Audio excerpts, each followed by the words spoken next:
Donc bonjour à tous, on a juste une vidéo très rapide encore aujourd'hui. On m'a demandé pour la fabrication des cordes d'arc de faire une petite explication sur le départ et la finition des tranches-fils, la partie centrale et puis le haut et le bas de chacune des poupées. Donc on va voir d'abord les pissures, parce que c'est pas des nœuds, hein, ce sont des épissures. Les pissures de départ, les pissures de fin.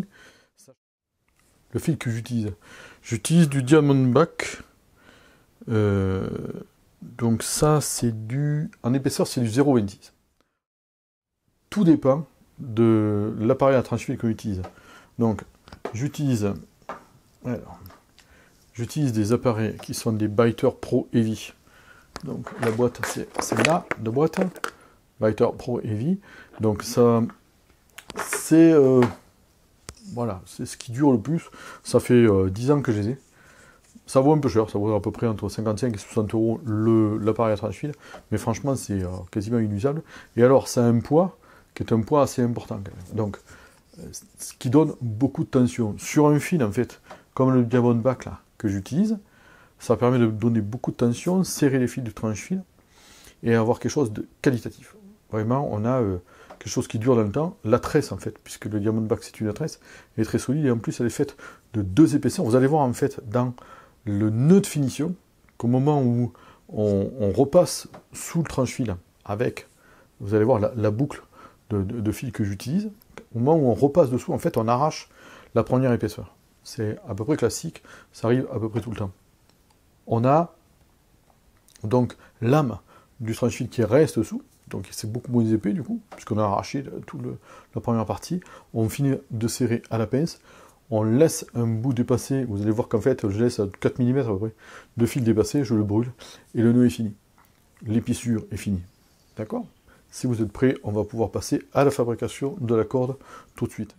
Donc pour commencer le tranche-fil, la première chose que je fais, c'est de démarrer en recouvrant. Alors, vous allez voir pourquoi. Donc je fais quelques tours pour caler. Alors, la première chose que je fais, c'est que je cale par rapport à un repère. Je vais essayer de ne pas faire trop de bruit parce que dans le micro ça va saturer. Donc j'essaie de caler en fait le fil par rapport à un des repères que j'ai en dessous. Et puis comme je le sais, j'ai pris un repère pour la corde de Pierrot qui est de 760 mm depuis le haut de la corde. Donc là je cale à 76, voilà. Là, je commence par faire quelques tours.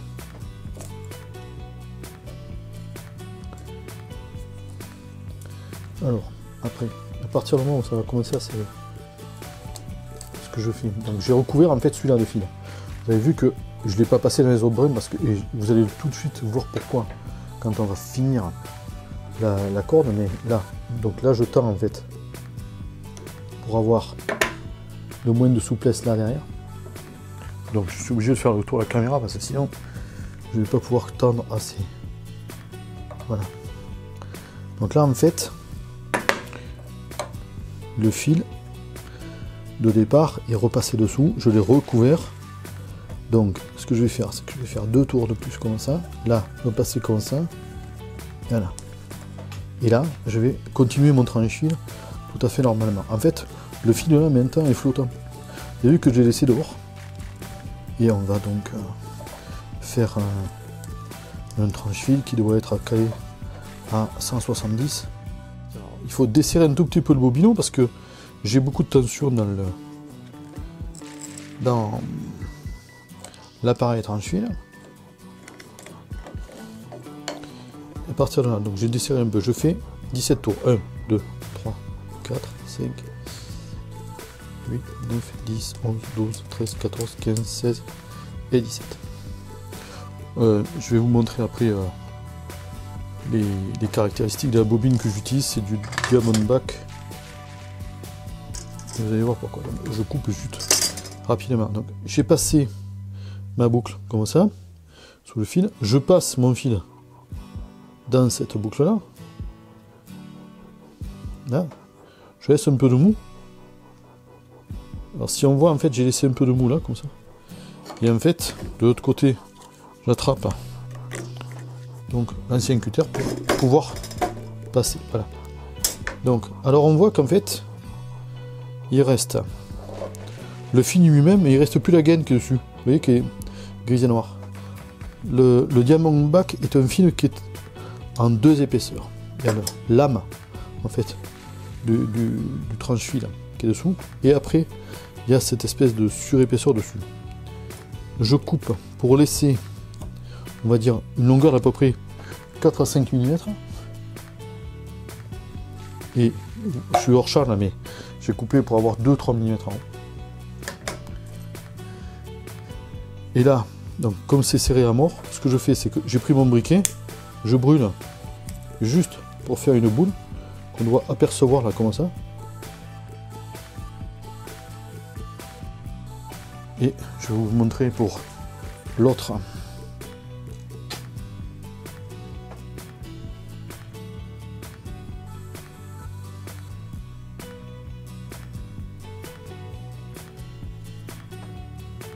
Voilà, donc là j'ai refait le point sur l'autre nœud, et qui est là en fait, donc je le brûle aussi. Voilà, et en fait, on voit qu'il y a un nœud qui dépasse un tout petit peu, et ça va empêcher en fait le fil de départ de repasser sous le tranche-fil. Donc ils sont bien serrés de chaque côté, il n'y a pas de colle, il n'y a rien du tout, il n'y a aucun produit, et ça devrait tenir tout à fait bien. Voilà, donc la vidéo est finie, on va reprendre le face cam, et puis en tout cas je vous remercie d'avoir suivi cette vidéo qui était vraiment très rapide.